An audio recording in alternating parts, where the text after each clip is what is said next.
Welcome to the Boneyard with Steve Robertson. As always, I am your good friend and host, Steve Robertson. Here on the Saturday edition of the Yard, I had originally planned to record yesterday. Games get pushed back. Then I was going to record last night. And I'll be honest with you, I got home, I was a little worried, about this weather.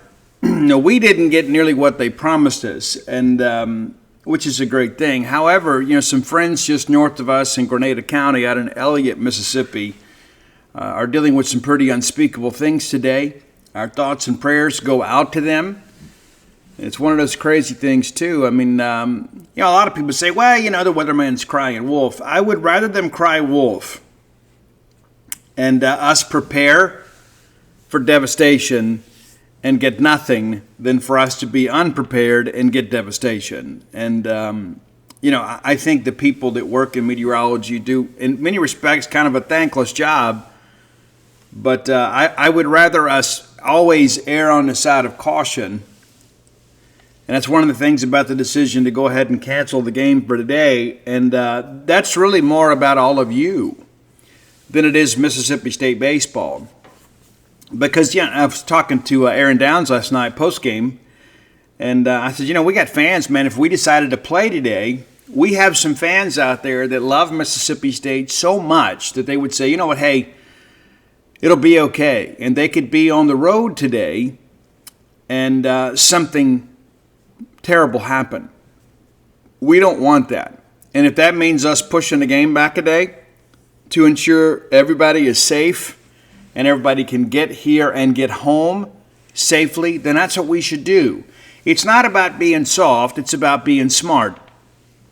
And it's, again, you think about, the competitive advantage of it all, and all that's important, but it's secondary, to the safety of our fans that would be out there rolling around today and, making some things happen. And as I sit here right now and record this show, there is no rain. And it was the discussion really all week that we were going to have rain all day. And supposed to be some light rain coming along here in just a bit, but it has not been what we expected, which is a good thing. It's a very good thing. But again, there are some of our neighbors around the great state of Mississippi that are dealing with some very serious circumstances today.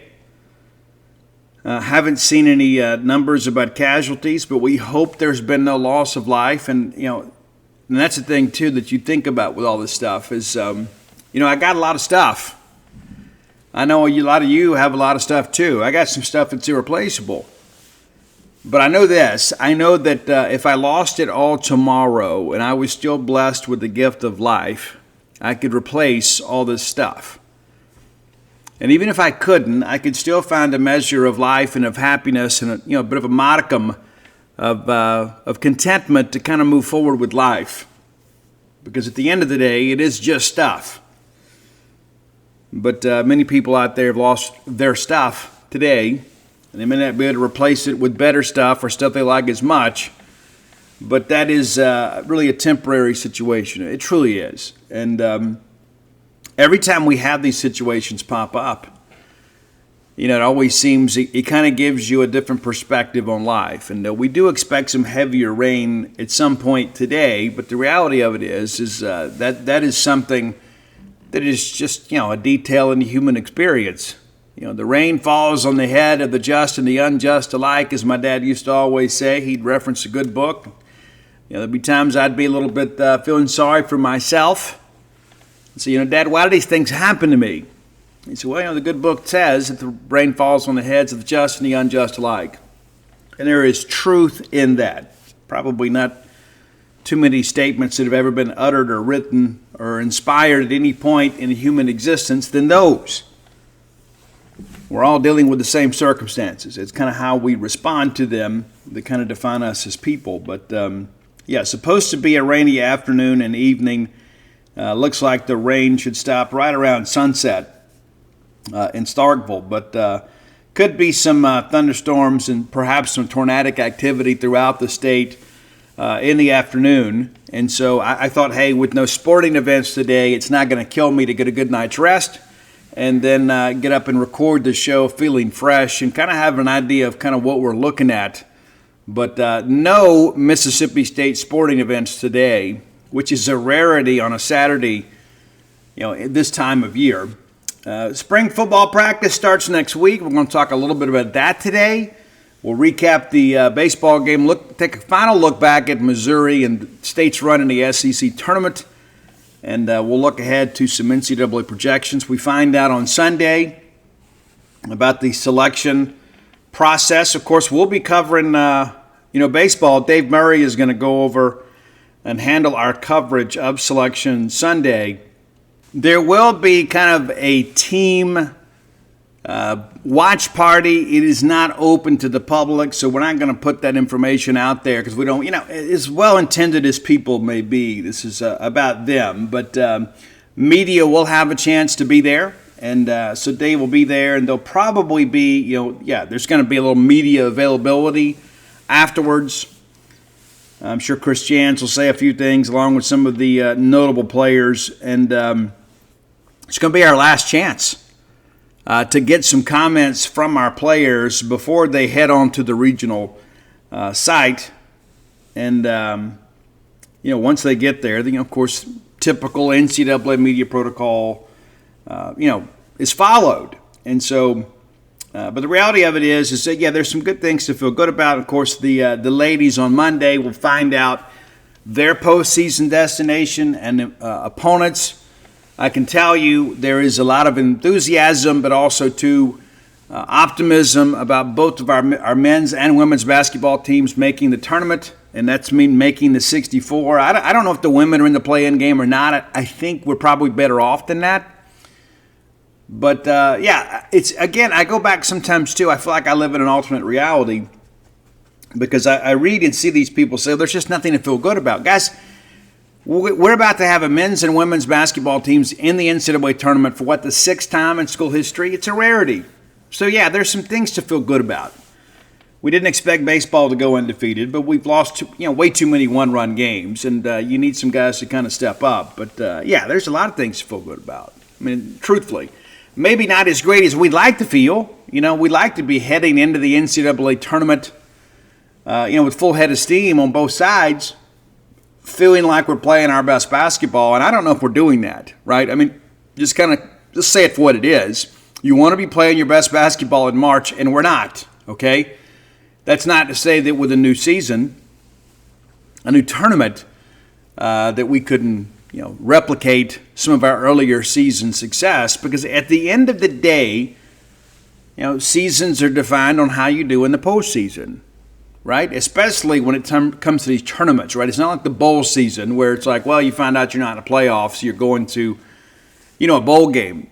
Everybody involved in these tournaments still has a chance to win a national championship. It may not be a realistic chance, but you have an opportunity to continue to play and win something significant, to have banner-hanging seasons and give you, say, hey, we took a big step forward this year.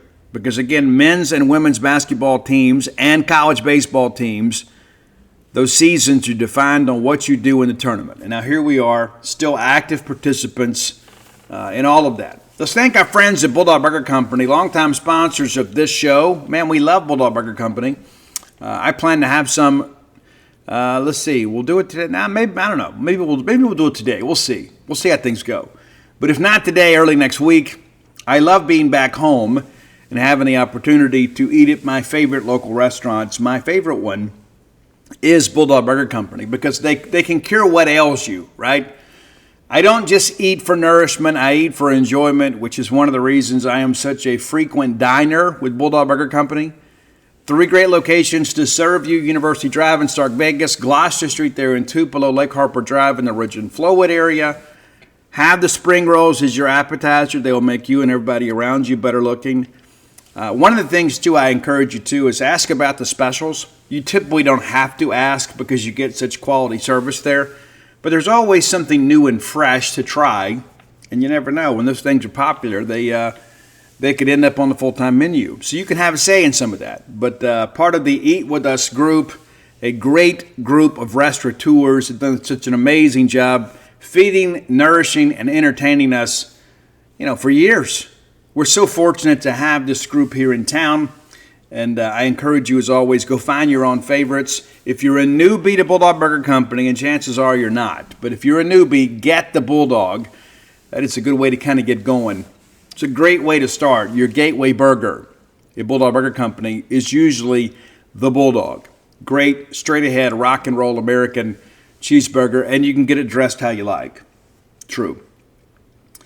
All right, let's quickly go back and recap our baseball game last night. And, man, for a while there, it felt like, hey, we're going to cruise right on into SEC win number one. It's a good Texas team, too. And I'll be honest with you, the quality of their non-conference schedule, not great.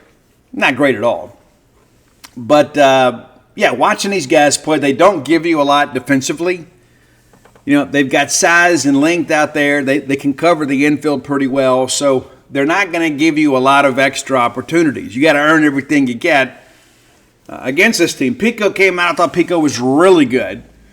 He goes 1-2-3 there in the first. We come back and we go 1-2-3-2. And we felt like this was going to be a game two because of the quality of starting pitching.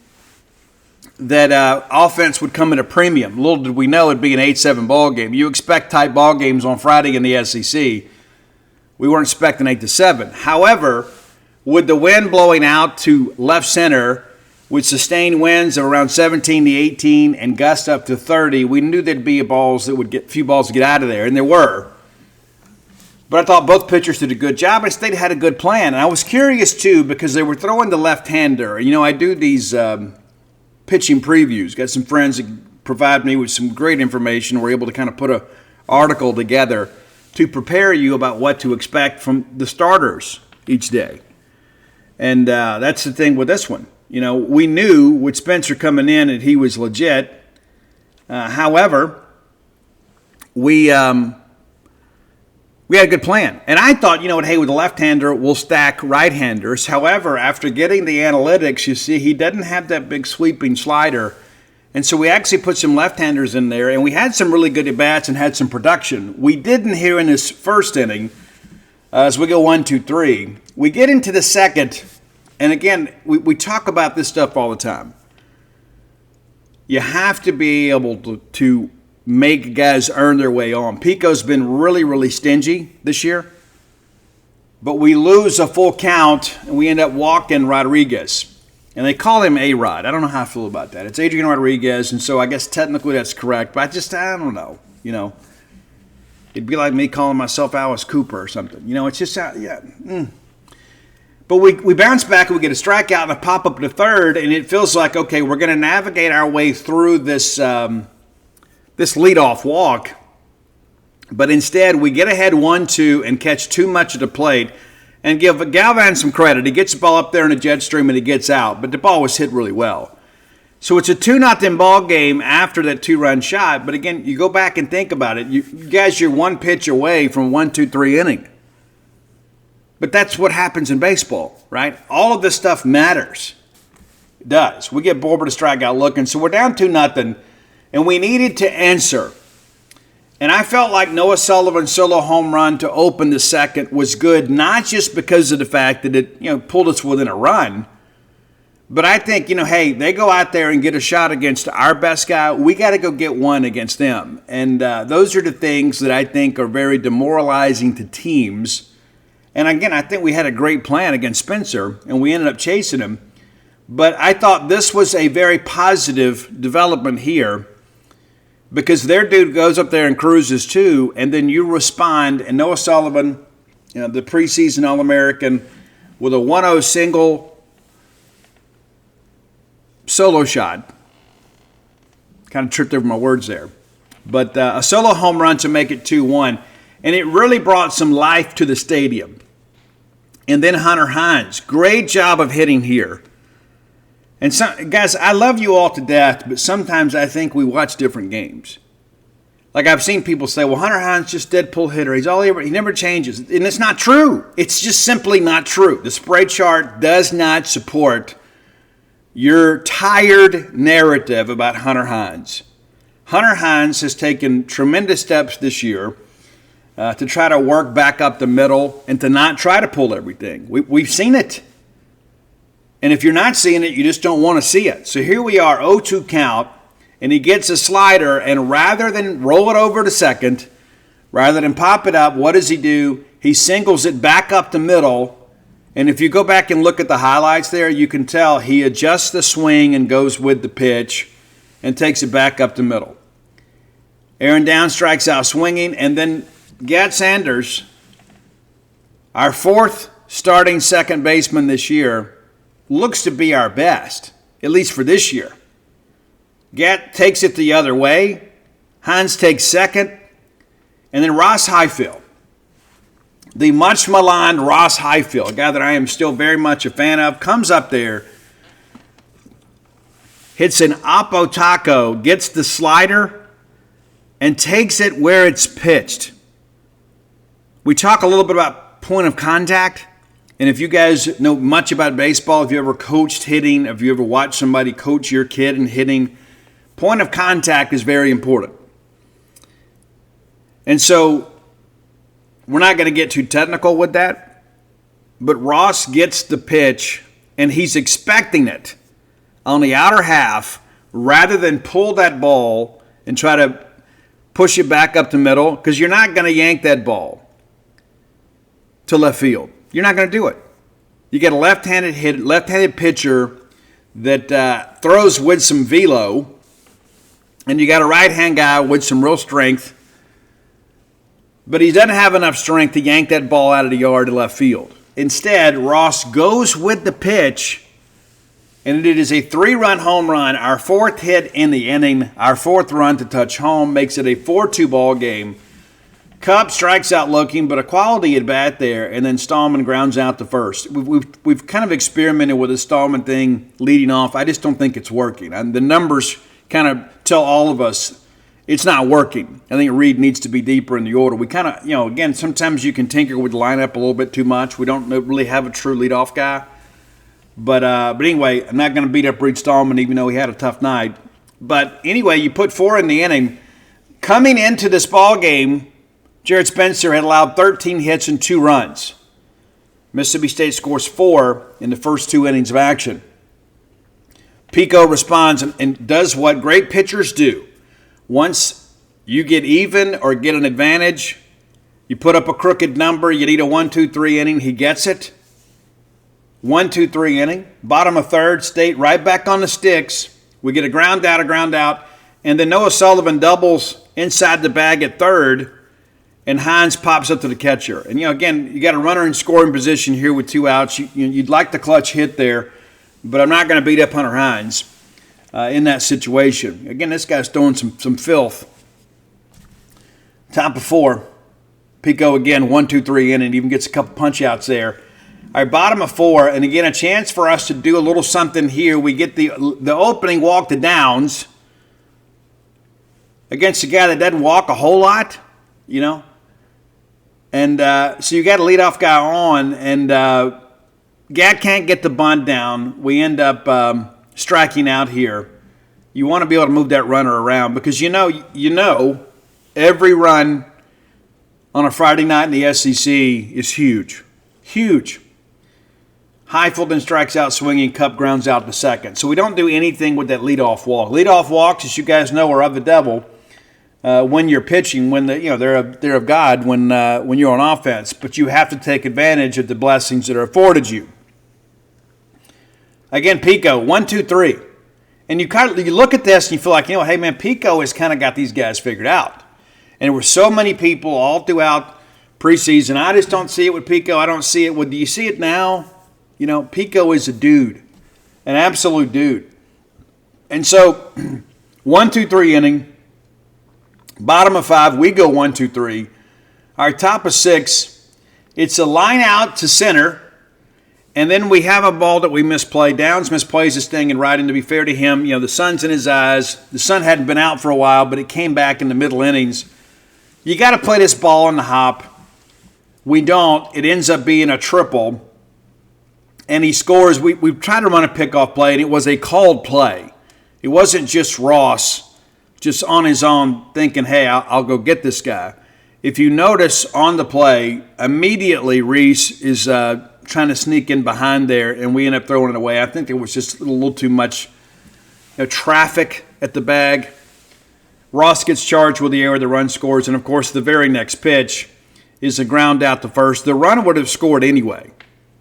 I think some people feel like that, had we not thrown that ball down there, the run would have just disappeared. No, the run scored anyway. Not excusing the error, but that's not why we lost. If you want to talk about this sequence, it's really misplaying the ball in right. And again, I'm not going to beat up Aaron Downs for trying to make a play for the Diamond Dogs. But if you take that ball off the bounce, Mendoza is at first. Could have changed the sequence of everything. Nevertheless, we get a Flores to fly out, and so we escape there with the 1-run lead. And what's interesting, like before that triple, we talk about how Pico was just kind of rolling through this thing. Guys, he had gone through a stretch there, retired maybe 11 in a row?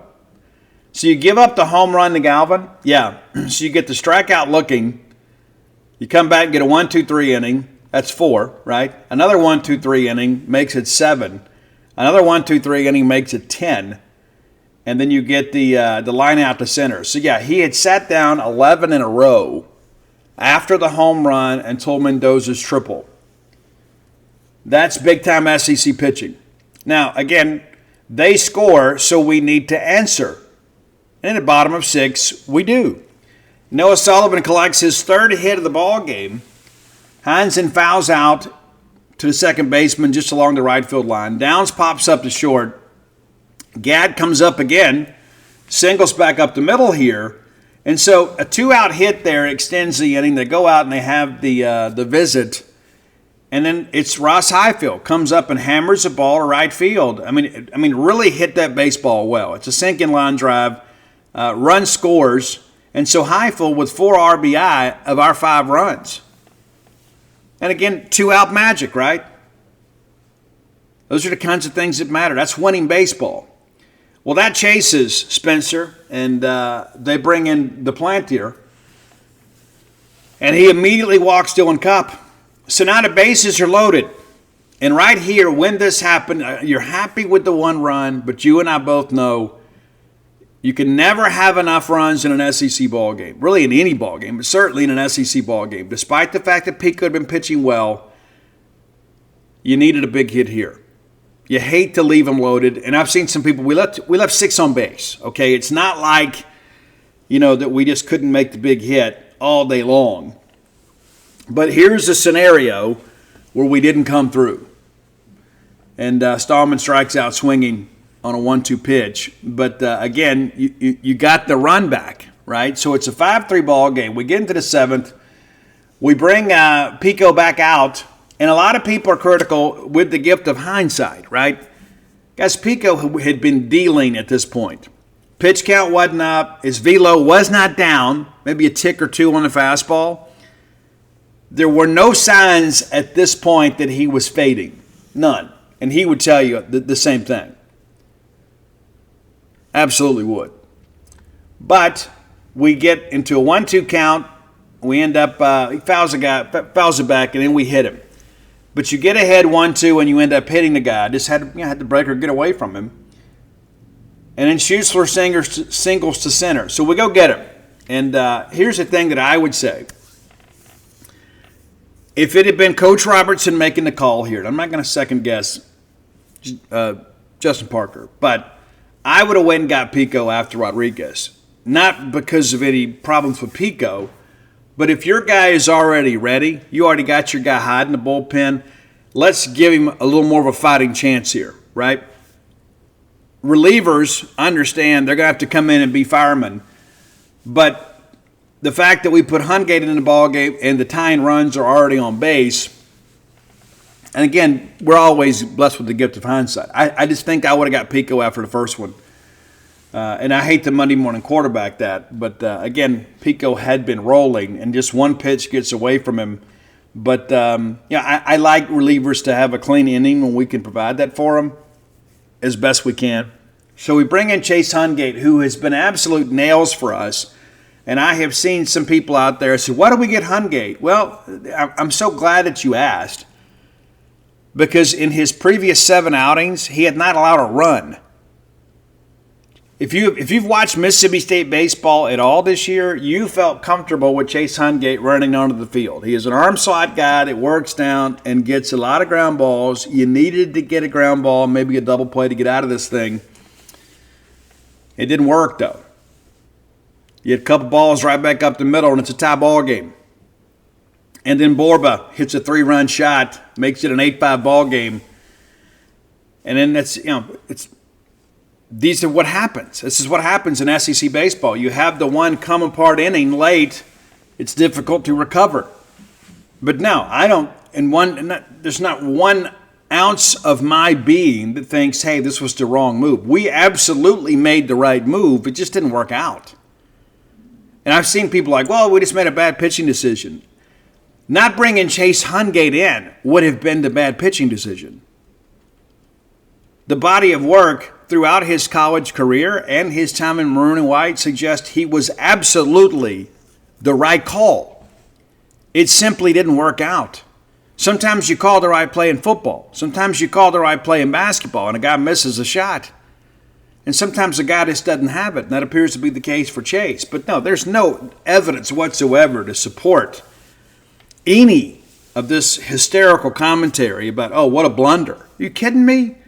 What you're really saying, and you're really confessing to the world, is that I don't know baseball. That's what you're really saying. You're saying, hey, I haven't paid attention this year, but since we lost and since this guy didn't have a good outing, I'm going to blame him and blame our staff. Because really, the failure in this to understand is mine, Mr. Joe Q, casual Bulldog fan. But anyway, we stuck with him after the home run, and we get a ground out, and then Mendoza singles back up the middle, and we go get Dodson. And that's the thing. Why didn't we bring in Dodson?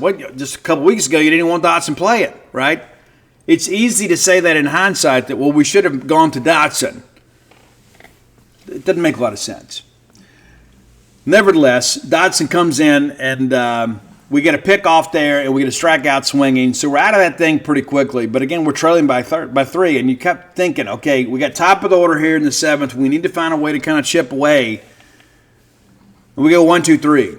All right, top of 8, Dodson's still back out there. We get the strikeout looking, fly out to center, allow a 2-out single, and then get Gasparino to strike out looking. So again, good outing for Dodson. Bottom of 8, and again, you got to find a way to score. You don't want this thing to go to the 9th inning. Hines pops up to short center. We pinch hit for Downs with no one Stevens. He flies out to left, and then Sanders strikes out looking. So, it's 5, 6, 7 not coming through for you. Top of 9, you bring in Stone Simmons, who was really good. He gives a foul out. They call it a single, but it was a 2-hopper to third. And basically, Ace just kind of patting his glove and chopping woods and just didn't let it go quick enough. And originally scored in the E5. They go back and change it to a single. I disagree with the scoring, but nevertheless, he's a base runner either way. But, Stone gets a pair of strikeouts to get out of it. Lengthy battle there with Mendoza. He fouls back the breaker on full count, and then we come right back with it and get him swinging. Or 2-2 count, pardon me. All right, bottom of 9, we're hoping for some maroon magic here, and you're thinking, guys, I just need base runners. Well, Ross Highfield lines out, and we pinch hit with Garrick Fry. We talk about, hey, we're not pushing the right buttons. We push the right button here. We bring in Garrick Fry. We pinch hit for Dylan Cupp. Fry gets a walk. Stallman then strikes out swinging on a full count, and pretty filthy slider there. Fry goes to second on the wild pitch, and then they walk Chance. They bring in Volantis, who was rumored to be starting on Sunday. And that says a lot about Texas' commitment to win the game last night, and also probably some worry about the weather. Is there going to be 2 games on Sunday? Well, there will be. But at the time, you don't know that, right? So maybe that works out for us in the end. Ace Reese comes up, gets down 0-2 in the count, and then lifts one to left center. And had the wind been blowing as high as it was earlier in the ballgame, this thing sails easily into the lounge. Instead, it's off the wall there. It's a double 2-run score. And now you've got the tying run at second, the winning run at home. And is there anybody in maroon and white you would rather have at the plate at this point other than Noah Sullivan? The answer to that question, I think, is no. Not to mention he had a great night last night.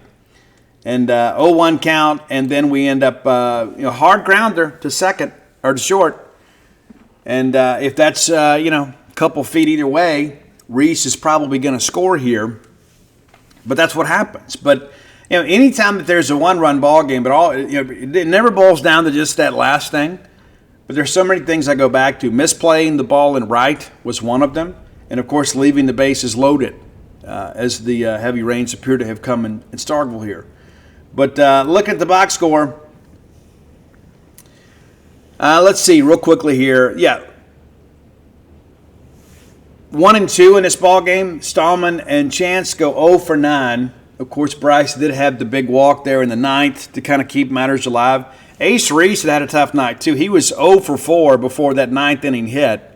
And so again, if we're going to go 1 for 14, top third of the order, it's going to be tough, right?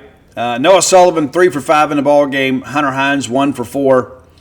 Aaron Downs goes 0 for 2. We do pinch hit for him, and Stevens goes 0 for 1. Gat Sanders 2 for 4. Ross Highfield 2 for 4, of course, 4 RBIs. And it's good to see Ross kind of get going a little bit. We need him, right?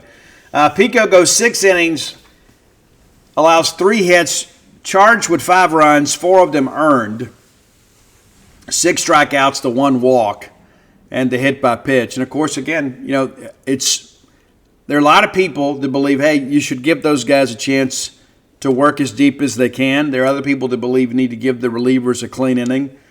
And I'm kind of in between. I think it's situational. I don't think there can be a hard, fast rule, but I think after he plunked the guy, I would have went and got him, especially when I got Hungate ready.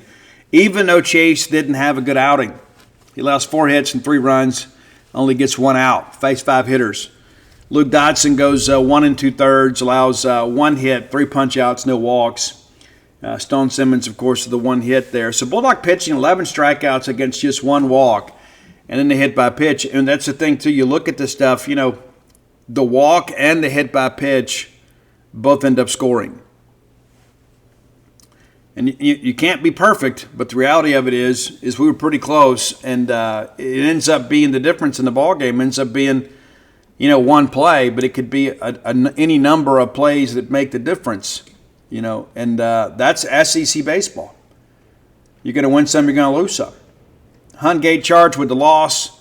Andre DePlanter gets the win in relief, but Dylan Volantis gets the save there.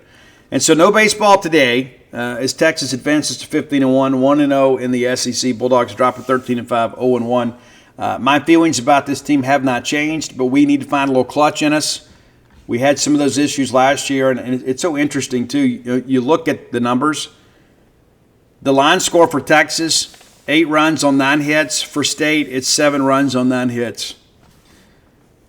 And that's going to be on Fridays. It's going to boil down to who can get the big hits. And this was a game of big hits, and we had some big hits, but we came up a big hit short. And that ultimately decided the ball game. So, again, no ball games today. Doubleheader on Sunday beginning at 1 o'clock. And they say, but Steve, it's TV. Okay, that is a hard, fast start time. Will be 2 7s on Sunday. And so you need to be prepared for that. And, again, be safe out there today, kids, for sure, just because of the fact that you never know when something else could pop off. But, yeah, we got to start winning these games. And, again, every game that we've lost this year, every single game, all 5 losses, we have had the tying and or winning run on base in the 9th inning. And it's so easy for me to say this. Tanner Allen would have got the hit, right? True. Reese gets the big hit there, but Tanner Allen would have got the hit. Tanner Allen's a tough dude. You wanted him up there, and so we've got to find a way to make those plays because it seems like once you break the ceiling, all of a sudden other people begin to believe it. But when Reese hits the double to left, you're hoping that thing gets out of there because I just felt like, hey, if we win this game, if we tie it, I think we're going to win it. And then you eat up some other arms for them, and it probably sets you up well to win the series too. You still may win the series, but I think an extra inning affair probably hurts Texas more than it hurts Mississippi State.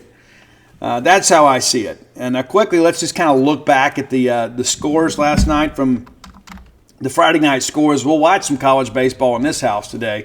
I don't know what you'll do in yours. but probably watch a little basketball too. We'll flip back and forth. But looking at last night's scores, and I guess we can kind of look at what's happened today too. But last night's scores in the Southeastern Conference, Ole Miss wins at home against Arkansas, who I think Arkansas is a bit overrated. And you know what? Maybe we've misjudged this Ole Miss team. They jump all over Arkansas early and win the game 10-6. 24 hits combined in the ballgame. Yeah, maybe not as pitching strong as some people may think at times. But, yeah, so big game one win for Ole Miss. And, again, I just think Arkansas, I just don't think there's enough stars in that lineup. Just my feeling. Missouri gave LSU a game for a while. It was 2-2 into the fourth, and LSU puts up 5 there in the fourth. And from there kind of cruised to a 12-5 win. Kentucky and Georgia. Georgia takes their 12-6 game. 10 hits for Georgia, 5 for Kentucky. And if you're Kentucky, you got to get the ball in the air when you're playing at Foley Field. Tennessee, big win. Top 10 matchup between Tennessee and Florida. Tennessee wins game 1-5-3. Alabama goes to A&M, wins game 1. Anytime that you can win a road series, it's huge in this league.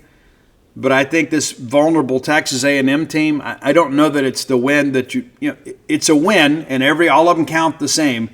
It's not the loud win some people have suggested. A&M now 10-7. 10-7 on the year. And supposedly have this dream team. Again, they've had some injuries, but it is what it is. Oklahoma 8-5 winners in Columbia over South Carolina. Of course, Oklahoma, Mississippi State's opponent next weekend out in Norman.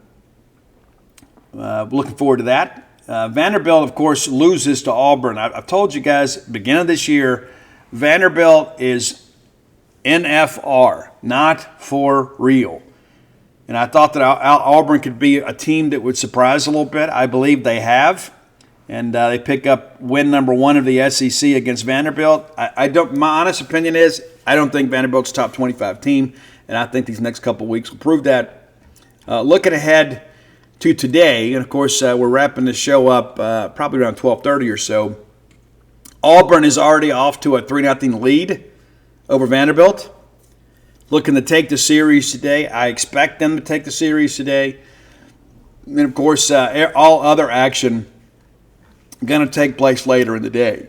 And there are a lot of doubleheaders out there scheduled for tomorrow. We're not alone. But Kentucky and Georgia will get game 2 underway this afternoon. Alabama, A&M, and Florida, Tennessee, Oklahoma, South Carolina. Arkansas and Ole Miss will play tonight. Missouri and LSU tonight as well. So we'll take this time now to announce our player of the game. And obviously, even though that last at-bat didn't go the way he wanted it to go, I think it has to be Noah Sullivan for our player of the game. Brought to you by closewithblair.com. Blair, of course, our friend in the mortgage industry. If you are looking for a home or looking to do some work with your home, whether it be getting some equity out to do some home improvements or to pay off some bills, Blair's the way to go. Reach out to Blair. Get his 24 years of experience working for you. 601-500-2344. Again, that's 601-500-2344. Blair is a guy that knows sports, a guy that knows Mississippi State. He knows the mortgage industry. It's very important to get a seasoned professional working for you. This is an adult decision, right? And so the reality of that is you need to make sure that you entrust that business in the hands of someone who will do a great job for you. He can structure your loan to give you the best chance of approval.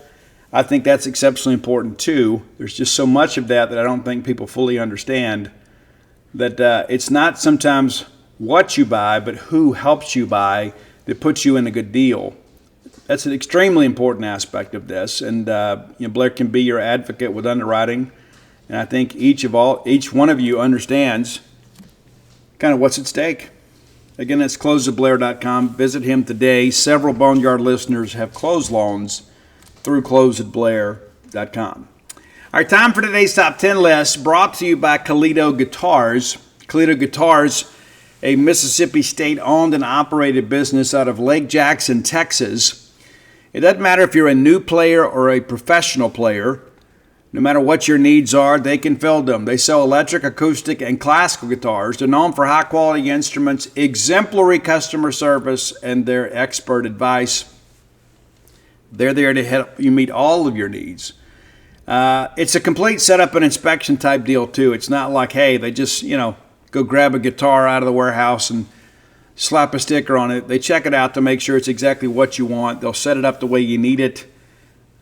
Guitars, again, for beginners and professionals. Not just guitars. You can get strings, cases, gig bags, pretty much whatever you need. Visit Calido Guitars. That's C-A-L-I-D-O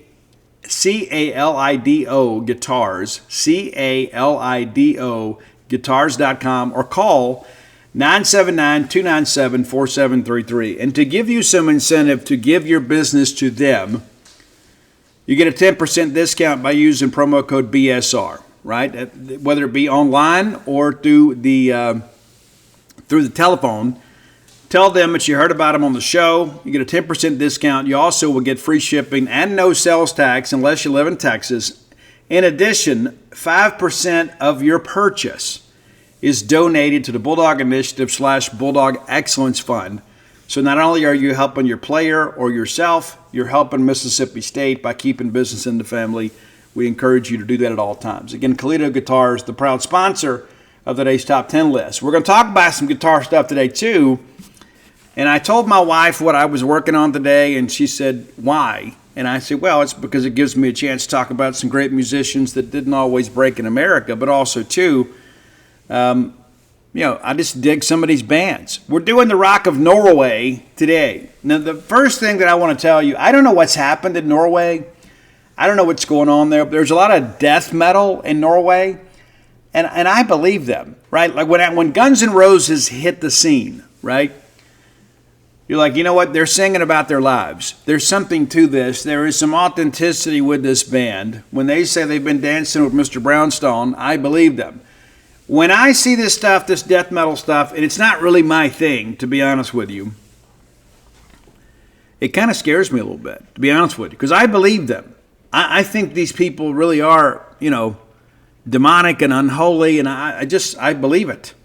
I do. I don't think it's an act. I think these people are very disturbed. So there is a huge death metal movement in Norway. We're not going to do a ton of that on our list today, but I wanted to acknowledge that I believe there is some authenticity with what they're saying. I believe that these people believe these things that they're professing in their music. So we're going to be a little lighter than that. There's some names that may frighten you a little bit, but there's no reason to, right?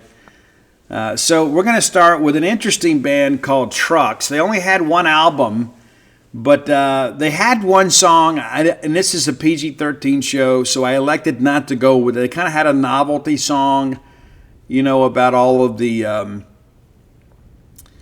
women that wear risque clothing and advertising and things like that, right? There's just, that's you'll find it if you look for it. But I went with a track called Kickin' from the band Trucks. Their album Juice, actually super cool, but they didn't stick around for very long. But I think that you will enjoy that. I think it's something that is it's very Americanized in some respects. They kind of sound a little bit like the band Dead Eye Dick, for those of you that remember that in the 90s. Okay, number 9, a band called Stone Guard, and that's with no U. You'll have to provide your own U. These guys, a heavier band, not a death metal band. They do have a little bit of a melodic influence in all this. It's more like an 80s, 90s heavier band. I mean, it's not Poison with an accent. They've got a little more kick than that. But I went with a track called The Last Good Page. I think you'll dig these guys. These are a little different. Now, one of the most successful bands to come out of Norway is a band called Satyricon. Now, they have done some death metal stuff and then kind of moved away from that. I found a song that I think is kind of in between, like during that evolution as a band. It's a track called Black Crow on a Tombstone. Now, I'm going to be honest with you. Some of this death metal stuff kind of comes off as tortured puns. Like they just kind of throw stuff out there because there are just so many people that are kind of disillusioned with life, and I think they found something that they can kind of latch on to. This one, I think, is of better quality, and Satyricon has had a long-running band and have had some success internationally. They're not just limited to Norway. Now, number 7 on our list, I really like these guys, and for those of you that go back and you're Nine Inch Nails fans, you like the industrial stuff, Ministry, like I do. If I ever do an album again, that's probably the way that we'll go. But nevertheless, I like Zero Mancer. I like these guys. They actually did a great rendition of Send Me an Angel. You guys know that track. Scorpions actually covered it too. But they have a song that is actually interesting in kind of a novelty aspect of it, but it's also a little disturbing, and it's basically about, people that want to, unalive themselves, as we say these days. I guess that's just more palatable.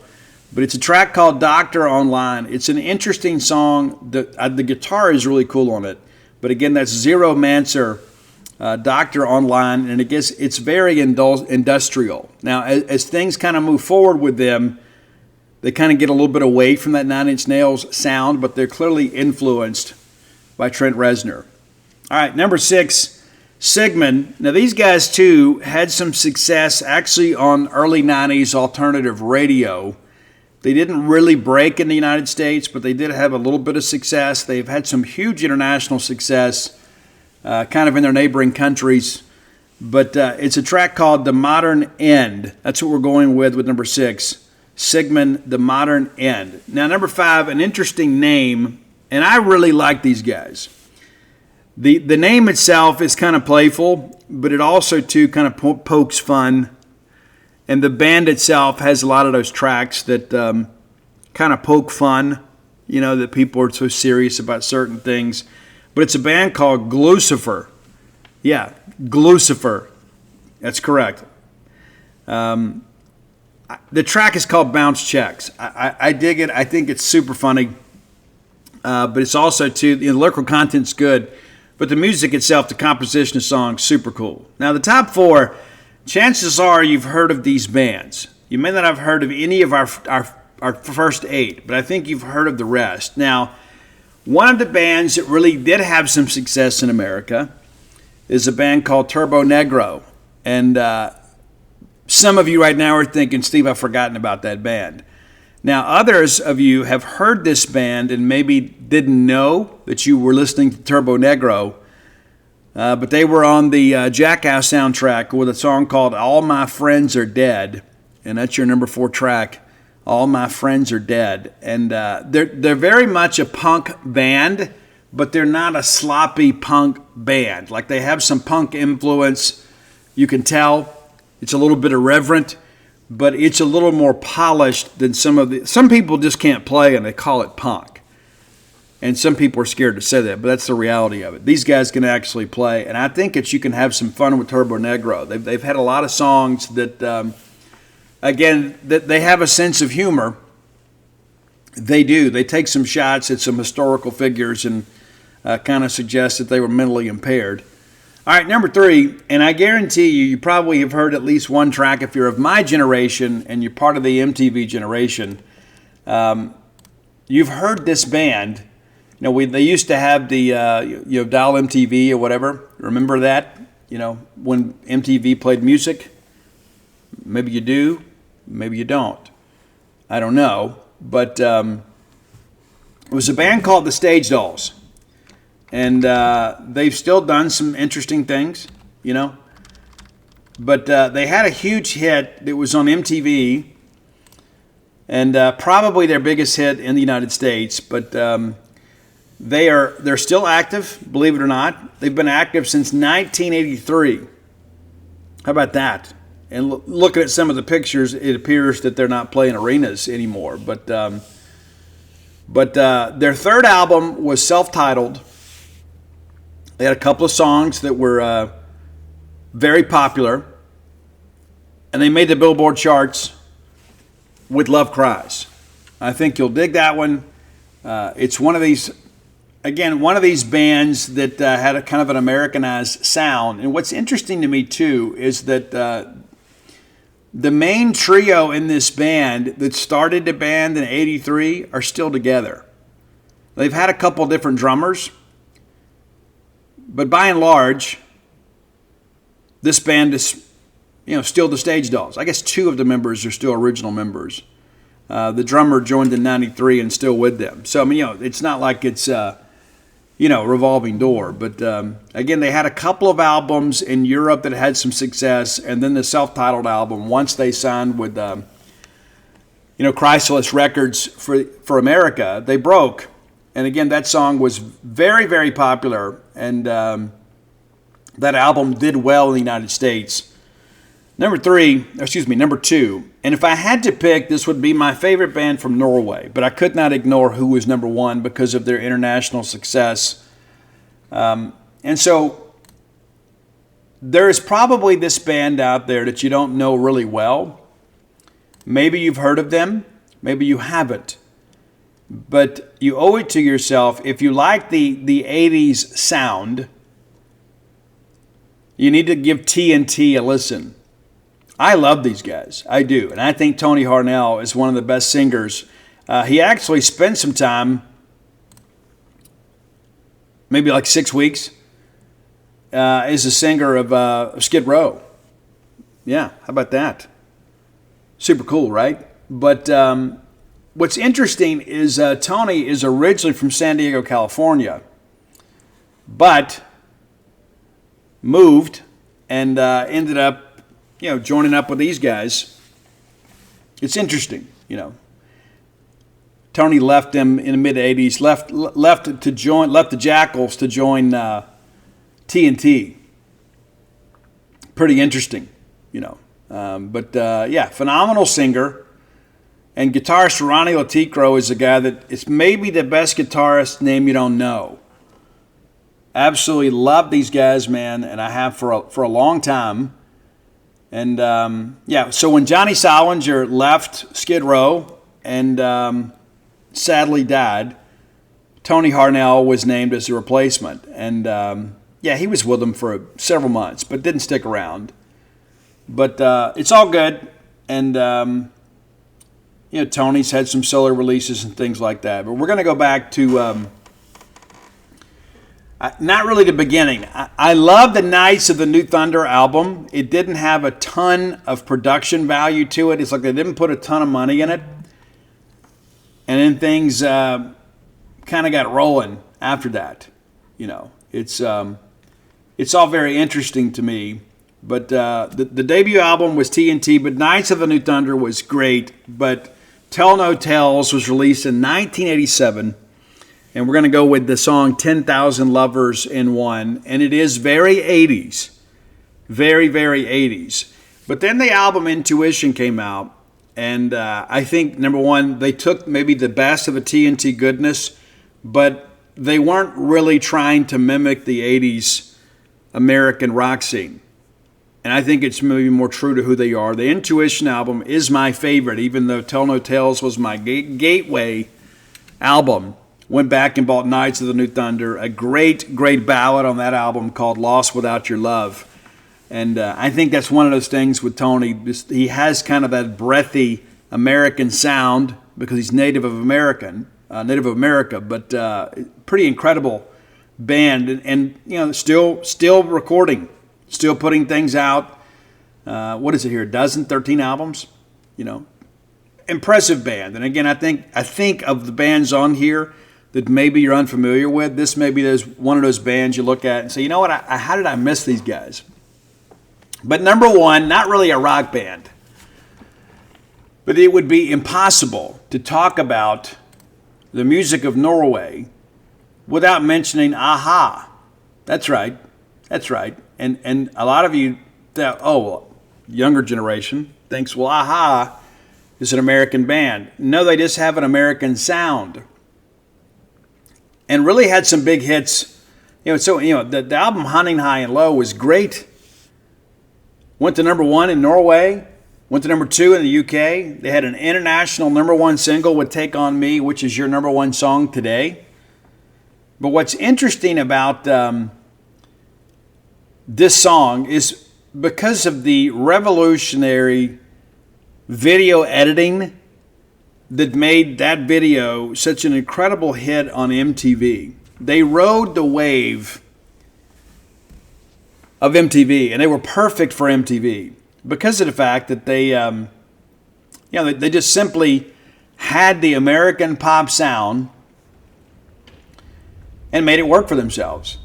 I think everybody kind of sees it for what it is. And a lot of people say, well, yeah, they were kind of a one-hit wonder. And I don't know that that's fair. I just, maybe I see it a little differently than you guys do. But, that was the thing in the United States back then. If you had the one big hit, typically you come back with another one. And they end up being nominated and become the first Norwegian band ever to be nominated for a Grammy. But, believe it or not, Take On Me was not the first single on the album. Love Is a Reason was. And then Hunting High and Low had some success as well. But, a-ha still releasing music, released a new album called True North back in 2022. And it's never, ever sustained the same level of success. But let's be honest about it, For about a year there, everybody knew kind of what was going on with these guys, and you loved the pencil drawings in the video. And if you're unfamiliar with the video, you owe it to yourself. And you look at it nowadays and say, well, with the technology today.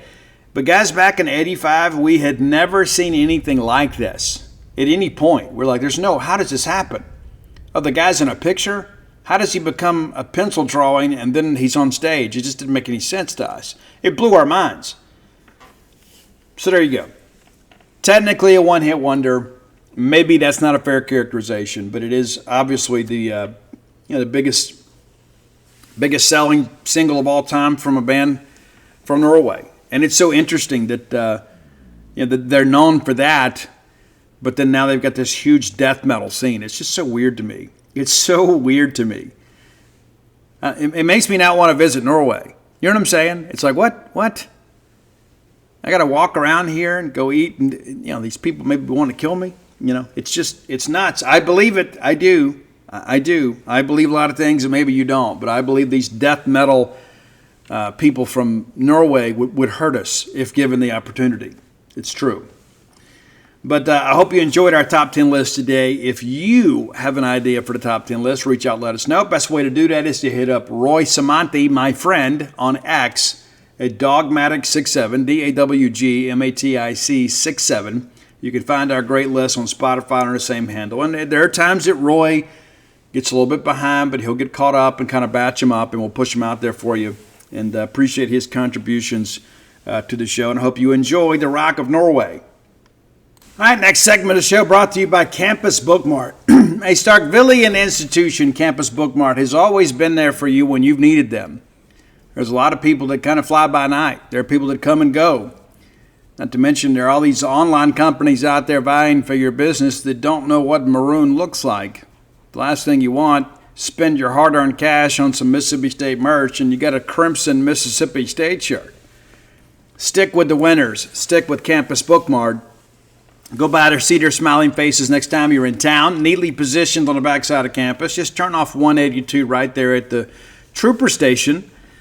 And just mosey on around there on the left right before you get to campus is Campus Bookmart. Go in and see them. If you can't make it to town, we encourage you as always to support a Starkville business. You love Starkville. You want to keep all your institutional places in business. Visit them on the World Wide Web at campusbookmart.net. The latest in Mississippi State merchandise, gift ideas, the diploma frames, always a good idea for the favorite aunt, uncle, or grandparent. Yeah, it's true. It's a timeless gift. They'll look at that diploma on the wall and remember that you're the one that gave them that frame. Super cool, right? Right, it's true. All my books are there as well. We'll do some appearances there later in baseball season. But I encourage you, as always, Buy yourself something, not just buy something for everybody else. When I get out there and do some online shopping, I always take care of number 1, 2, and you should too. There's a lot of joy in giving, but there's also a lot of joy in having new merchandise. Everything you need for the Bulldog family is available to you at Campus Bookmart. Now, by being a loyal listener to this show, we'll give you a phrase that pays. It's promo code BSR, which stands for Beautiful Steve Robertson. That gets you free shipping on all orders over $75. Any order less than $75, absolutely incomplete. All right, as you guys know, we lost to Missouri. I think that was somewhat expected. We played a much better game this go-around. But one of the things that I would say is Missouri is just better than us. Now, that may be a difficult thing for some people to take, but they're just better than us. They beat us in 2 different ways. We made them earn it. Of course, we were absolutely embarrassed and starved when we played them. But we learned from it. We changed the way we did things and made this a real ball game. Guys, it was tied. Right there, 10:35, and State takes a late lead. And we kind of nurse this thing along, and all of a sudden you start thinking, okay, we're over the hump. But then Tamar Bates counters with a 3. And he has really given us some problems. Probably one of the more unheralded players in the Southeastern Conference. But all of a sudden you look up right at 7 minutes to play, and the game is tied at 60. And it's Bates again, Takes it back up. State ties it at the 6-minute mark with a Josh Hubbard jumper. And you're thinking, okay, this is going to boil down to a final possession. Turns out that it didn't. Down the stretch, we really struggled to kind of match him offensively. We did have a 64-64 all game right at the 5-minute mark, and then Cruz finally gets loose and hits the 3. And you remember he sits there and woofs. Like, and I tweeted this out. I love it when karma gives you an immediate return on the investment. Cruz makes the 3, runs his head, and then Hubbard goes down, makes it in his face, and gets the foul and converts the 4-point play. So State with a 1-point advantage at 4:52 to go. And it just really felt from there we had way too many empty possessions. We truly did. Melendez makes 1 of 2 free throws to tie it right around the 4-minute mark. And I've said this so many times, and when you say it, sometimes people agree with it unless it kind of challenges their narrative a little bit. Guys, the final 4 minutes of games, more times than not, boils down to coaching. It's not just execution, even though execution is always number 1. Players win and lose games, but coaching is a big part of closing out games like this. And I don't know if we just didn't push the right buttons or not. We certainly didn't make enough shots. But, again, you look up there at the 4-minute mark and just before the 4-minute mark, and it is a 69-69 game.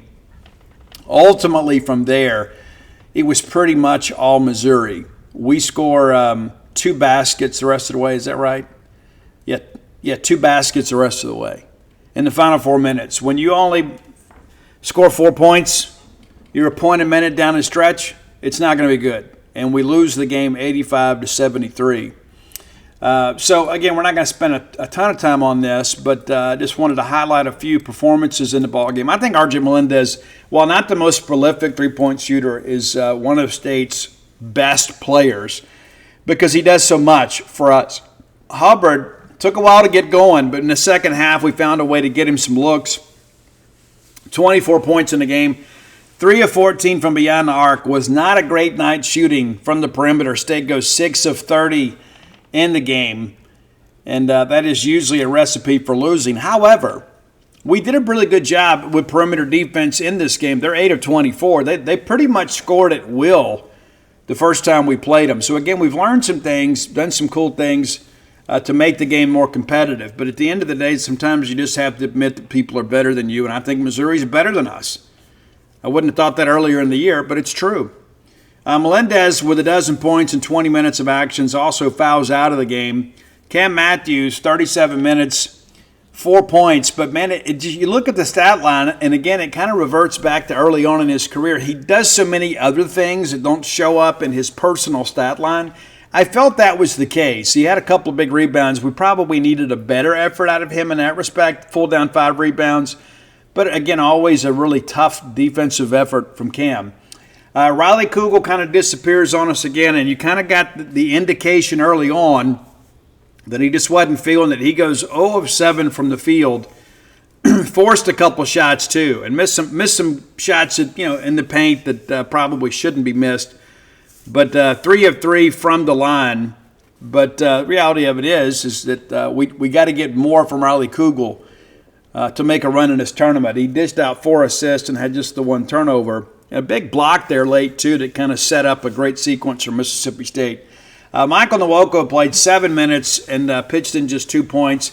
And I'm not the guy that's going to degrade our players, but we need more production from him. If he is going to remain in the starting lineup, we're going to have more. Keyshawn Murphy gets shoved around a little bit at times on defense, but he is one of State's best offensive players. Again, 18 points, 8 rebounds in 29 minutes of action. And Sean Jones, good game for Sean. You don't run a lot of offense through Sean. He's just kind of rather opportunistic when those opportunities come. He does his best to cash in. 10 points for him. And any night that you get 10 points from him, you feel like you've really gotten a bonus shooter. Claudio Harris, no points for him. 0 of 3 from three-point line, and that was all of his shots. Played just 10 minutes. But, it's not like they schemed up Riley Kugel, Claudio Harris, and Michael Nwoko. Those guys were just kind of non-participants in the ballgame. You look at fast break points, State had 6 in the game, and I thought this was really the difference between us and them.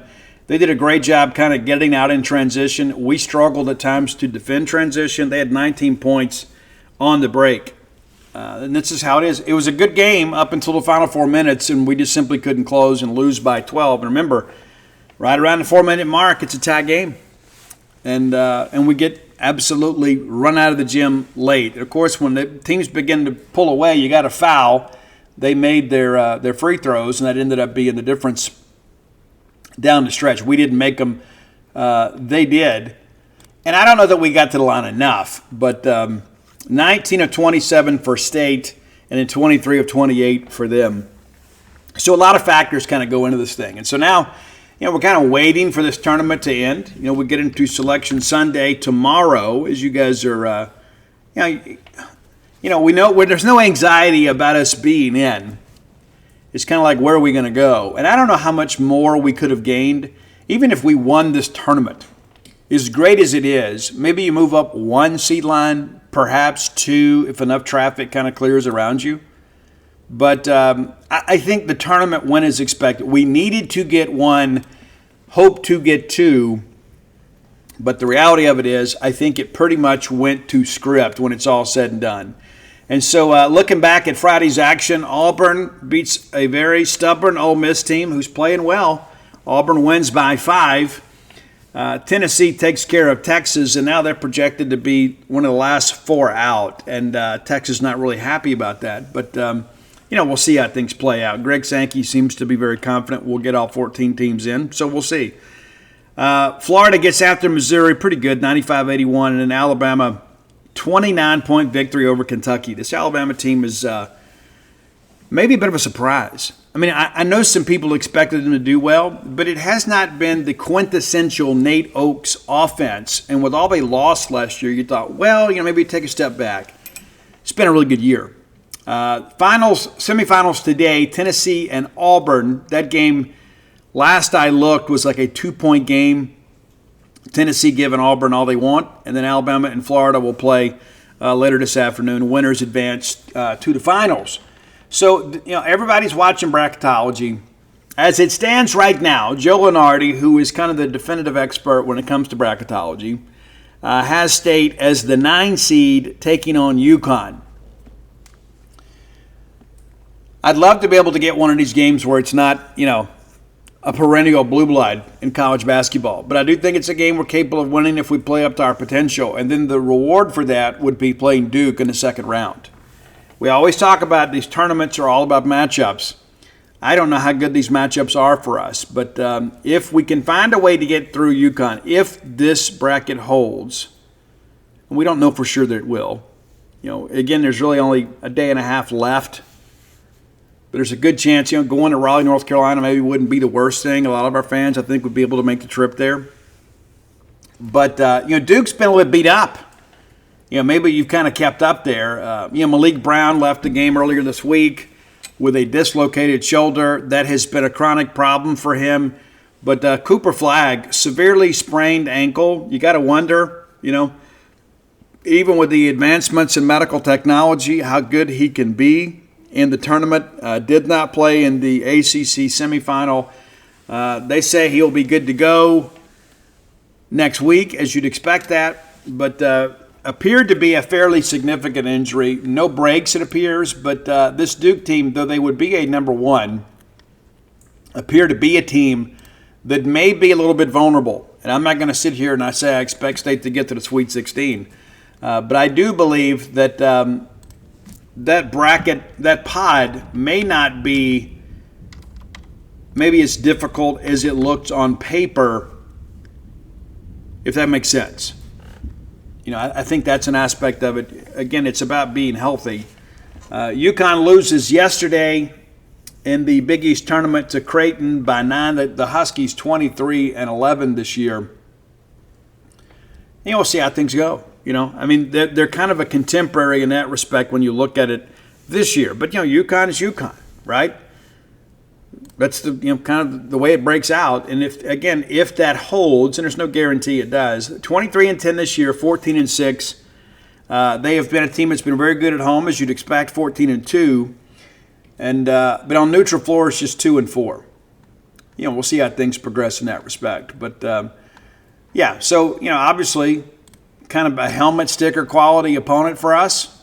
You get a chance to get a dub there, and we'll see how things kind of progress. But the reality of it is that we expected to make the tournament. We are expected to make the tournament.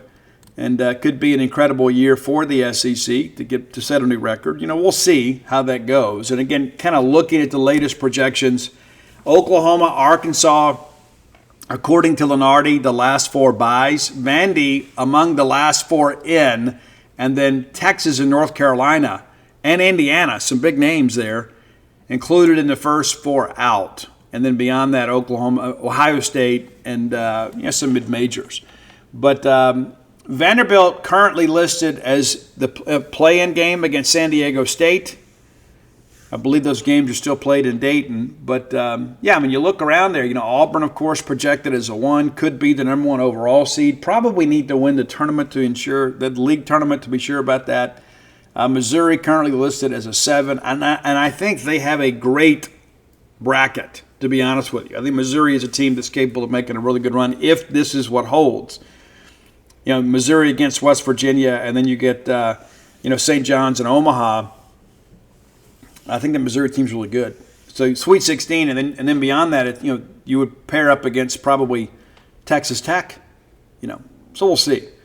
But certainly a lot of basketball left to be played. But by the time they get to Saturday, and I've had people tell me this with knowledge of this process, it's pretty much the results of Sunday really don't matter as much.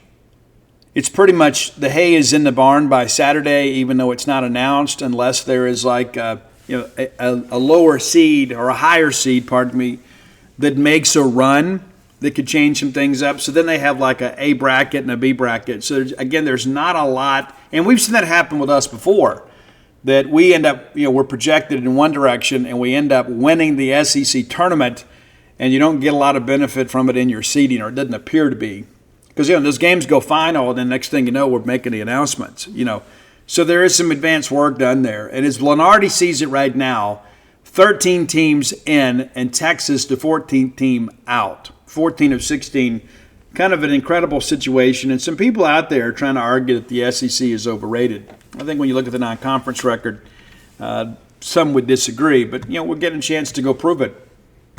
We'll see how things progress with that aspect of it. But that's where the men sit. And we get back together on Monday. We'll know exactly who we're playing, when we're playing, and where we're playing.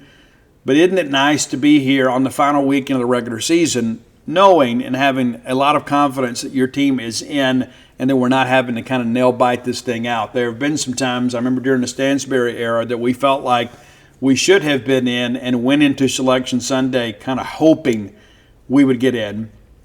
So we're not really having to kind of worry with that at this point. that's the latest feeling. But it's so interesting, too. Like, I read these comments about, so many people are upset about Lenardi and his projections. The guy basically never claims to be a basketball guy per se. Like, I don't think Joe Lenardi would ever go out there and coach a team.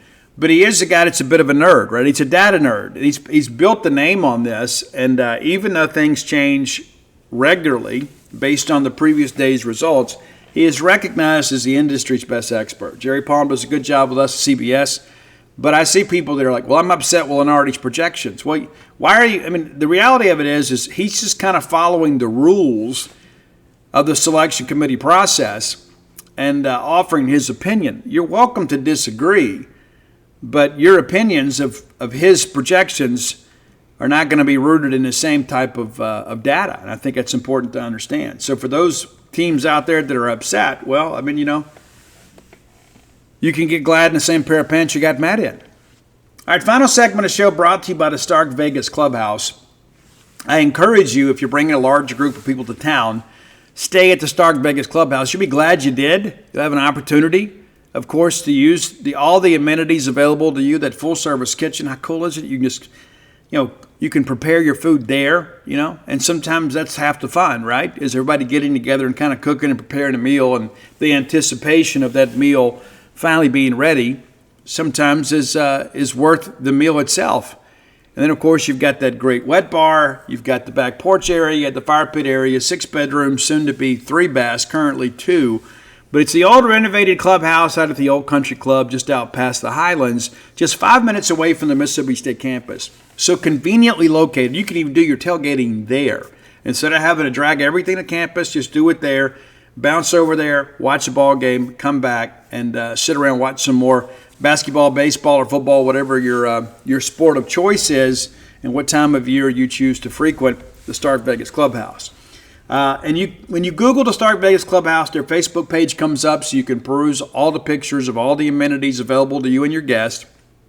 Very easy to find, but it's off the beaten path just a little bit. Well off the road. So a lot of peace and quiet out there. But once you Google that, you're also going to have some booking options. Now, you can go through Airbnb or VRBO. I don't know. You may have a credit with them for all I know. Maybe you just want to do business with them.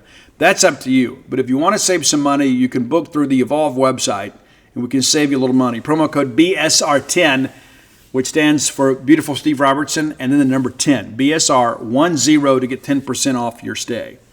Stark Vegas Clubhouse, the best place to stay in the Golden Triangle. All right, looking over at the women's side of things, as it stands today, and Charlie Cream, I've met Charlie, and I've asked him before, I said, man, how do you always get so close? He goes, well, it's really not that difficult. I mean, once you put in all the automatic qualifiers, you just kind of follow the rules, and follow the net, and it's pretty easy. Yeah, well, he's become the definitive expert, much like his counterpart, Joe Lenardi. So as it stands today, Mississippi State, one of 10 SEC teams projected to make the big dance. Big Ten leads the way with 12, right? So second is the SEC. Still a good chance the SEC wins this thing. Some great teams in the SEC. What's interesting, too, of the last 4 byes, the last 4 in, none of those are SEC teams. So what that tells me is those that are in are safely in. There aren't even any conference teams in the first 4 out or the next 4 out. There are no Mississippi or SEC teams in the play-in games. And so that tells me, based on the numbers, that the SEC expects to be well respected, and that Charlie Cream sees the SEC of the tournament teams there in safely. South Carolina, Region 1, number 1. Projected as the number 1 overall seed. Alabama is a 5. Vanderbilt a 7 in Fort Worth. Texas the 1 seed in Birmingham. How about that? And if South Carolina and Texas, Birmingham's not playing, but if South Carolina and Texas both advance, they would meet in the Final Four. First game of the Final Four. Looking a little bit deeper into this, Kentucky a 3 seed. Again, a really good year for Kentucky. Region 2 will be of interest. Tennessee a 5 seed, LSU a 3. LSU, had some injuries down the stretch. We'll see what they look like. And, so there'll be some interesting games in that region, but we're not one of them. But Region 3 is, Spokane. That's where it's all said and done. But wouldn't it be interesting to play Ole Miss again?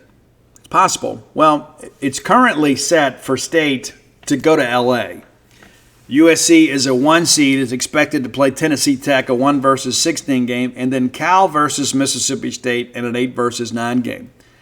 That's what Charlie currently projects. In the quadrant beneath ours, who we would play should we advance to the Sweet 16, there's Ole Miss. Kansas State, the 5, Missouri State, the 12, Ole Miss, the 4, South Florida, the 13. So we certainly expect Ole Miss to win game 1. They could beat Kansas State, and if State could somehow manage to get out of there, you could have a matchup in the Sweet 16 between in-state rivals. So that's interesting. So, again, we're not sweating this thing out. Again, I think the worst-case scenario that we thought maybe after the tournament is maybe we would fall to the play-in game, but that, again, not projected to be the case. So, Selection Sunday should be a good day for Mississippi State fans. Selection Monday should be as well. I know many of you will make the trip. It kind of works out good, too, with state baseball being on the road next weekend, right? So it makes the decision-making process a lot easier for some of you. I will be in Norman covering baseball. And, provided that I live long enough to get there, it will complete my bingo card of covering Mississippi State sports on all 16 SEC campuses. And that's something that I'm really proud of. And it's something that I think my kids will be too. That I'm not, if not the first, I may be the first, but I'm certainly among the first to be able to make that claim. And certainly the first Mississippi State writer to make that claim. So excited to get out there and do that. I would be remiss if we did not mention kind of what's going on with softball. Now 23-5, and we swept Auburn early in the year, and of course this league is so incredibly brutal. And I thought Schlossnagle said it best: every weekend's a super regional in the SEC in baseball, and that certainly is the case more times than not in softball as well. But, the ladies play a doubleheader against Alabama yesterday. We split that. But State wins game 1 9-1 in 6 innings and then lose 7-4 in game 2. So the rubber game tomorrow, again, no sporting events today for Mississippi State. That's a 1:30 start. And, again, anytime that you can get a road series in this league, it's absolutely huge. And so really pulling for Coach Ricketts and the whole group over there. To say the least.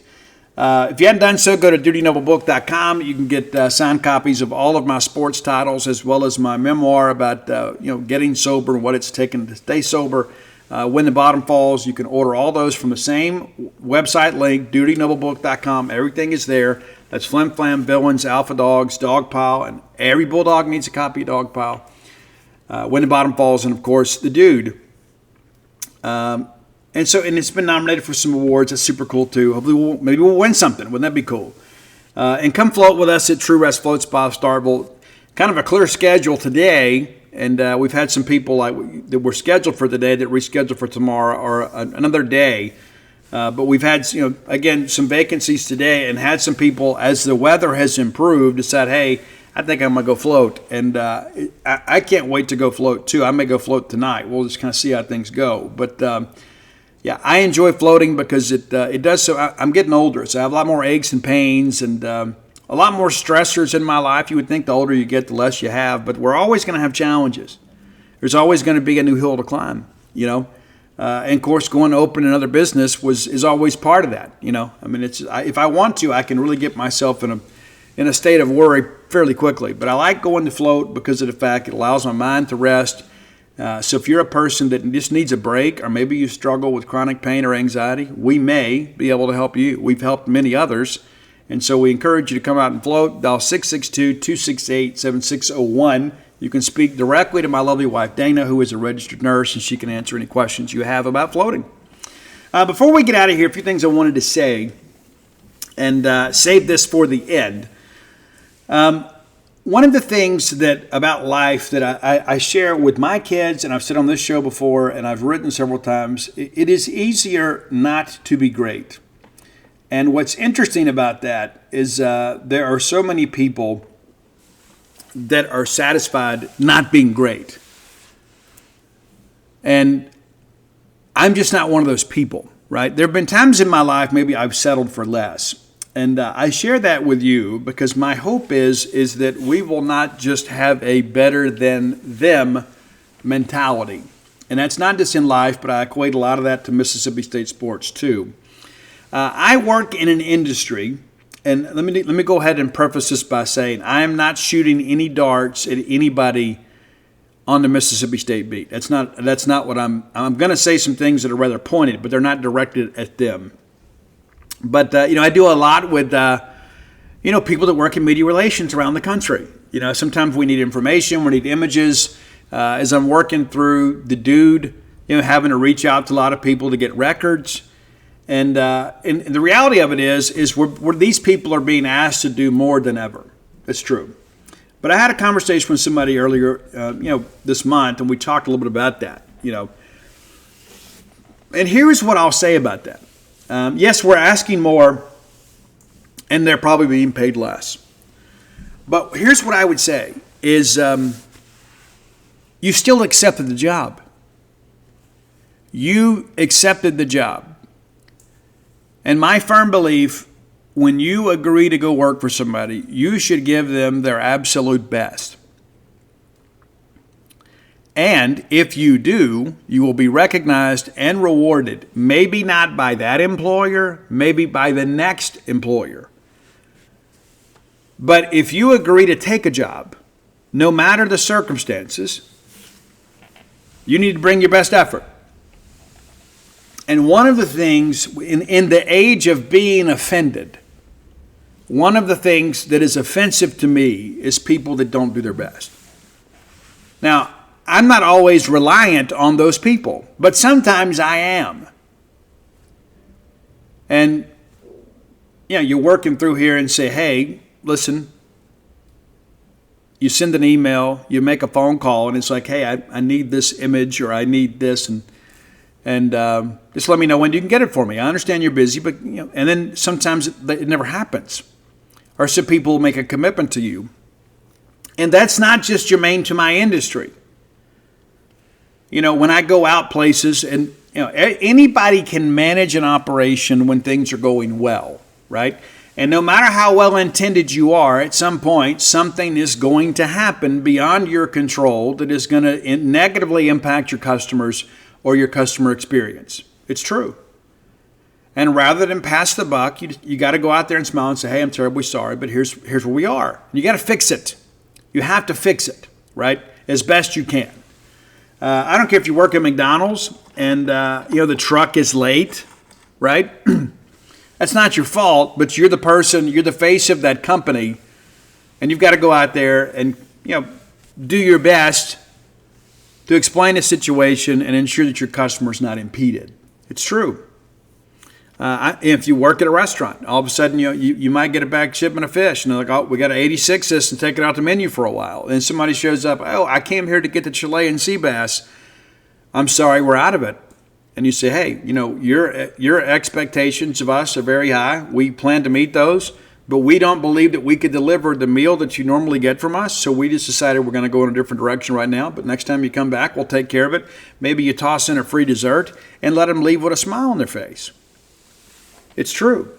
But there are so many people, and I have impressed this upon my children, their entire lives. There are so many people out there, and I'm actually grateful for them in some respects, right? Especially the ones that, kind of work in my industry. There are some people that are just going to do the bare minimum.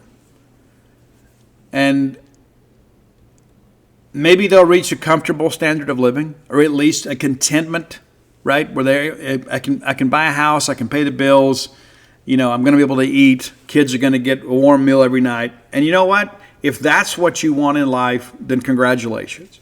I want a little bit more. And it is so incredibly difficult for me, and maybe it's because I expect too much from other people. But Sometimes there are people that we rely on, and again, this is not about Mississippi State. Sometimes it is. Sometimes it is. But I share that with you, and I just want to reinforce the point.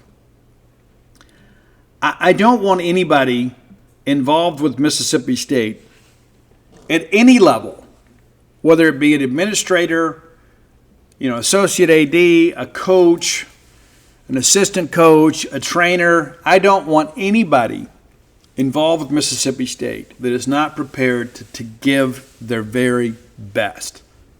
Period. And part of that equation is because of the fact I deal with so many other people in college athletics that just do a poor job. And I don't want anybody else to have that opinion of Mississippi State, right? I think there is a standard that we have to set and meet all the time. And this is not necessarily about wins and losses, or hosting or traveling or being an 8-9 seed in a tournament, or making a bowl game. All of those things matter. And there's all this discussion about what the little things matter. And so many people that tell me that the little things only matter that other people have to do, not what they have to do, or not what they're willing to do, not what they are a part of. There's a standard that we hold other people to, for many people, that doesn't apply to themselves. No one could ever hold me to a higher standard than I do. I can assure you all I ever do is work. And I sat down last couple of nights after you all had gone to sleep, and I watched the Netflix series 0 Day, and it's excellent. It is. And I thought, man, I don't get to do this enough. And then I thought, you know what? I could have written another article. I could have spread this thing out over a few days rather than 2 days. But sometimes you simply need a minute. But I believe, and not just in sports or anything like that, there has to be a standard of excellence. And a lot of people can't truly define excellence, right? And I think about this stuff like with fast food. Like if I said, okay, who has the best service, customer service, immediately you're going to say Chick-fil-A, because they pride themselves on giving exemplary service. Right? They do. They take so much pride in that. And you know why? Because word of mouth is the best advertising. When you go to Chick-fil-A, it's almost like it's expected now that the level of service is going to exceed everything else. And the fact that we're having this conversation is really a testament to the way that they do business. The flip side of that is if I ask you, I'm not going to name names because we have some local people that own some of these establishments and they're doing the best they can, but there is a national reputation at times around some national fast food retailers that is not very good. And if I ask you, say, hey, who gives the worst service? And immediately you shoot out a couple names, right? And the thing that I think about that aspect of it is every bit of that is managerial. It's all managerial, right? Managers that don't care have employees that don't care. And for me, when I think about, I own the business. I could sit back and be a CEO and just kind of point and say, hey, you do this and you do that. We probably would be okay. I just don't know if we'd be great. And that's not narcissism. I just think that the best organizations have a owner-operator, not just an owner, right? You have to have people that are out here willing to hold themselves to the highest standard within the organization. We've had problems in our organization over the years. My goodness, when I thought about this last night, if I lived for 2 more years, I would have been writing about Mississippi State for 30 years. And I look back sometimes and I think, where did all the days go? Well, they all went to Davis Wade Stadium and Duty Noble Field and Humphrey Coliseum and parts unknown, around the country, covering Mississippi State. And I wouldn't trade any of those days for anything. And that's one of the things that I preach to people all the time, even within my organization and others. You can always go sell insurance, and that's not a shot at people that sell insurance. My insurance agents are fantastic, right? And times like these, you really need those people in your lives, when there's loss of property or things of that nature. But we are so fortunate to be in the position that we're in, And I remind our guys all the time at genespage.com that we are among the luckiest people and the most fortunate people in the world. And in order to stay in this position, you've got to work hard to stay there. Because a lot of people out there that would trade with you in a second. You know, I give David Brent a lot of credit, man, and love Dave. Got a chance to see him when we went out to Arizona and at Arizona State. And Dave used to be here, and he was kind of like, we used to talk about, he was like the fraternity legacy that would come back every now and again. And we were talking about how contentious, things were at the time between the State and Ole Miss media beat, and of course I was in the center of all of that. And I got things to say. I'm going to say them, and I really don't care if it hurts people's feelings. And that's not, I'm a firm believer, and I can't remember who to attribute the quote to, but it says, if the truth will kill them, then let them die. Yeah, that's a little bit over the top, but that's kind of how I feel. And I think there's so many people sometimes that are allergic to the truth. But that being said, Dave Brandt said, what are we all so angry about? We get to cover college sports for a living. And that always stays with me. Like when I get all stressed and get caught up in stuff, I think, man, oh my gosh. I remember when I used to work retail hours and, I had to deal with delivery problems and all this kind of stuff like that. And I think, man, this is so much better. And there's so much of it that's in my control. But it's so incredibly amazing to me when I see people in our industry that get to work at their own pace, that don't take the same level of pride in what they do that they would if they had somebody directly looking over their shoulder, not necessarily micromanaging things, but just kind of managing things. Left to their own devices, mediocre people become very mediocre, and they never have any aspirations to be excellent. And I think part of the problem with every bit of that is they get reinforced because mediocre people flock together. It's true. They do. And I believe, based on my own personal observations in the length of my career, is one of the reasons they do is they want affirmation from other people that they're doing a good job when they're not doing a good job. Excellence repels mediocre people.